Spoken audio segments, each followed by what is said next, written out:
দুঃখী আমার মা জননী, পরের মায়া তা বুঝেনি, বুঝলে কি আর করতে হয় রে এমন আচরণ।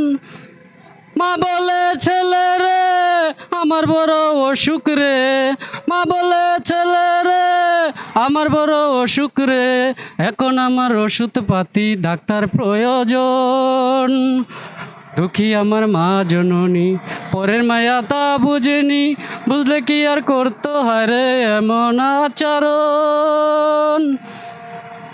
আমার মা বন্দিখানায় মনের দুঃখ কারে জানাই, আমার মা বন্দিখানায় মনের দুঃখ কারে জানাই। দেশে গণতন্ত্র নাই রে, দেশে বাক স্বাধীনতা নাই, দেশে গণতন্ত্র নাই রে, দেশে বাক স্বাধীনতা নাই। তো হয় রে